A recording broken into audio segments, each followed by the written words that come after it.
شوف اللي احنا كنا عملنا ايه في البرنامج نفكركم بالفيديو ده.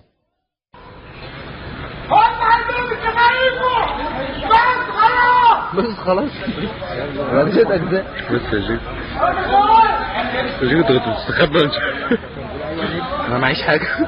والله لو معايا بس هو قلب قوي من الناس دي كلها. مش حاسس بيه.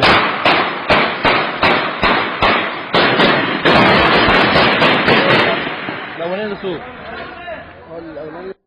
شفتوا ده حضراتكم؟ احنا يعني مش عايز اقول احنا انفرضنا، بس احنا اللي اثرنا قضيه هذا الرجل وحذرنا ونبهنا. شفتوا ده كان عامل ايه في المنطقه؟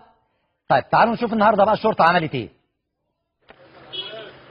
بعد مرور شهور من ترويع الآمنين بشبرا الخيمة من قبل مسجل خطر متهم في 35 قضية، من ضمنها 4 قضايا شروع في قتل، وأخيرا من 4 أيام قضية قتل عمد تم القبض أمس على حمدان الصعيدي.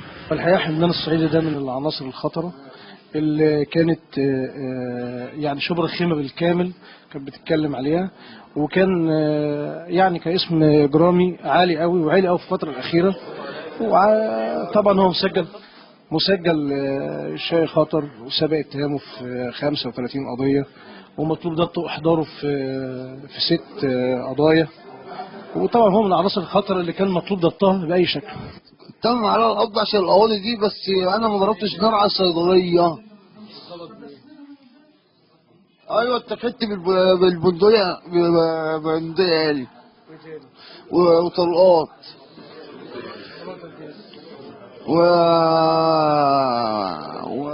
والفروده. جبت الحاجات دي منين وليه؟ انا اتخانقت مع الناس اللي سارقين التوك توك، وهم ده كانوا بيضربوا عليا نار. جبت انا برضو بقى نار عشان اقف قدامهم. على فكره اعترف النهارده ان هو قتل حد الفجر، يعني بعد ما تم القبض عليه اعترف ان هو قتل حد.